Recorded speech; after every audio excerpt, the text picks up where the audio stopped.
अस्सलाम वालेकुम नाजरीन, आपका मेज़बान असदुल्ला भट्टी नए प्रोग्राम के साथ हाज़िर है। नाजरीन, जैसा कि आपको पता है कि हम अपने इस प्रोग्राम में मुल्क के रिनाउंड इंडस्ट्रियलिस्ट, बिजनेसमैन और मुख्तलिफ ट्रेडर्स को रिक्वेस्ट करते हैं, उनके उनके व्यूज़ आपको सुनवाते हैं। नाजरीन, खालिद तवाब साहब का नाम बिज़नेस कम्युनिटी में पूरे पाकिस्तान में कोई नया नहीं है। अल्लाह पाक ने उनको इज़्ज़त दी है। ये FPCCI में भी रहे हैं, उनके senior vice executive vice president भी रहे हैं और मुख्तलिफ ट्रेड बॉडीज़ जो हैं, जो उनके भी ये रूह रवाओं में शामिल हैं और पाकिस्तान के एक मुनफ़रद शख्सियत के मालिक हैं। और उसके साथ-साथ ये ऑनररी काउंसल जनरल भी मोज़म्बिक में भी है। आज हम इनसे जो बात करेंगे वो मुल्क की इकॉनमी के हवाले से करेंगे।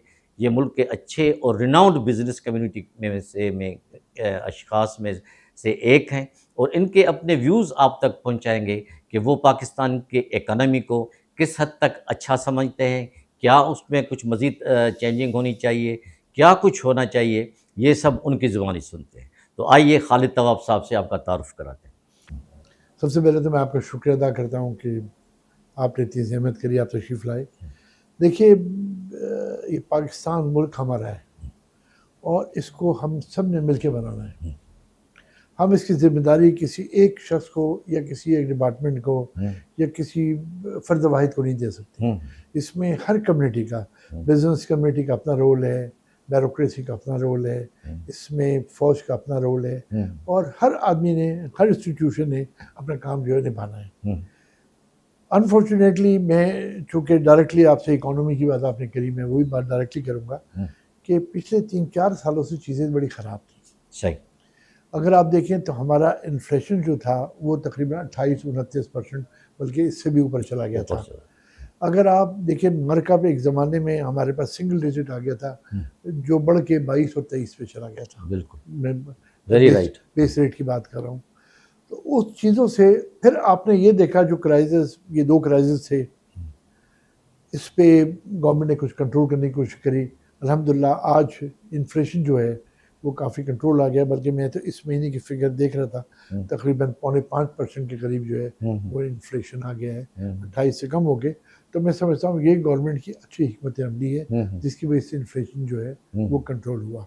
और इस इन्फ्लेशन के कंट्रोल होने से जो मार्कअप रेट है, जो बेस रेट है, वो भी जो है वो बेहतर हो रहा है, बेहतर से बेहतर हो रहा है। और मैं ये तवक्को करता हूँ और जिस तरह हमें एश्योरेंस दी गई है कि इंशाल्लाह अगले 1-2 महीने में ये सिंगल डिजिट पे आ जाएगा। 15 तारीख को इंशाल्लाह 4-5% अगर ये कम कर देते तो फिर ये सिंगल डिजिट पे आ जाएगा। लेकिन लेट अस सी, इससे एक एनवायरनमेंट चेंज हो रही है और इंशाल्लाह हो जाएगी। देखिए, लेकिन ये तो पॉजिटिव पॉइंट हो गए।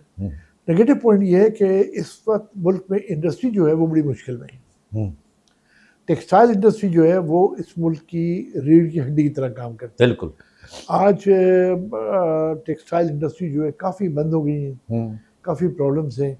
उसकी में 2 बड़े वजूहात थी। एक सबसे बड़ी वजह जो थी वो ये थी और है, वो है बिजली के प्राइसेस, IPPs का मसला। हमने फेडरेशन चैम्बर ऑफ कॉमर्स के प्लेटफॉर्म से इसको बहुत ज़्यादा उठाया और ये कहा गया कि जनाब जो लोग इस मुल्क को लूट रहे हैं, प्रैक्टिकली लूट रहे हैं, बिल्कुल, वो 40 ख़ानदान है, लिहाजा उस पे तवज्जो दी जाए और इस 40 ख़ानदान के बजाय आप 25 करोड़ की जो लोग हैं जो सफ़र कर रहे हैं, इनको बचाया जाए। मुझे खुशी है कि गवर्नमेंट ने इस पर नज़र रखनी शुरू कर दी है, चीज़ें शुरू भी की हैं। 5 IPPs को उन्होंने वो किया है और वादे कर रहे हैं मुस्तक़िल। अभी आर्मी चीफ ने भी 2 दफ़ा बिजनेसमैन से मुलाकात की, मैं दोनों मीटिंगों में मौजूद था। उन्होंने भी बहुत सारे एश्योरेंसेस दी कि हम ऐसा करते हैं और इसको IPP जो बिजली का रेट है वो कम ले आएंगे। पहले तो ख्याल था जल्दी आ जाएगा, अब उन्होंने 4-5-8-10 दिन पहले जो हमारे से मीटिंग करी, उन्होंने कहा मैक्सिमम बाय अप्रैल तक जो है वो रेट कम आ जाएंगे। यहाँ मैं पहले ही कहना चाहूँगा, अप्रैल भी टू लेट, क्योंकि इस वक्त इंडस्ट्री जो है ना, आप समझ लें ICU में, अगर स्टिल ICU में, क्योंकि अभी कोई चीज़ें हुई नहीं। हाँ, बिल्कुल, बातें हुई, सिर्फ आए मार्कअप थोड़ा सा कम हुआ है। इसके अलावा जो बिजली का रेट, बिजली सबसे बड़ा प्रॉब्लम है। एग्जैक्टली, इंडस्ट्री नहीं चल पा रही है। फिर इकोनॉमी का जो पहिया चलना चाहिए, हम तवक्को करें कि इंशाल्लाह अगले 1 से 2 महीने में इकोनॉमी का पहिया जो है वो भी चलना शुरू होगा।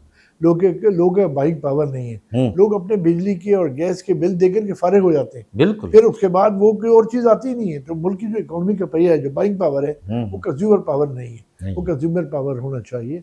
वो चीज़ें जो है वो मुल्क की इकोनॉमी में आनी चाहिए। और मैं समझता हूँ कि 2 महीने के अंदर ये चीज़ें इंशाल्लाह बेहतर हो जाएंगी।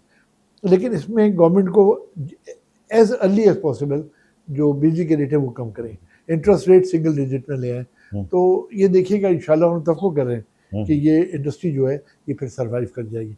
और ख़ास तौर पे कुछ पॉलिसीज़ गवर्नमेंट की हैं। देखिए गवर्नमेंट ने ये भी अच्छा किया कि स्मगलिंग को कंट्रोल किया। अच्छा। लेकिन और SIFC का इसमें बहुत बड़ा रोल है। मैं समझता हूँ कि हमें we should salute to SIFC जिसने पूरा ये स्मगलिंग के खिलाफ एक पूरा नेटवर्क बनाया, काफ़ी हद तक कंट्रोल कर लिया। अभी काम काफ़ी बाकी है, अभी काम पूरा नहीं, अभी भी चीज़ें चल रही हैं। आप ईरान से देखिए ऑयल आ जाता है, मुख्तलिफ चीज़ें आ रही हैं। अब तो और भी बहुत सारी चीज़ें हैं बिल्कुल जो स्मगलिंग भी हो रहा है और जहाँ फ्लॉज भी हैं। और अब आजकल धागा भी इंपोर्ट हो रहा है, अब कपड़ा भी मैंने सुना है इंपोर्ट होना शुरू हो गया। वो चीज़ें जो हम एक्सपोर्ट किया करते थे आज वो मुल्क की इकोनॉमी में हमें इंपोर्ट करना शुरू कर दिया। तो गवर्नमेंट को अपनी पॉलिसी को समझना चाहिए कि इस मुल्क के लिए क्या पॉलिसीज़ जो है वो अपनाई जाएँ।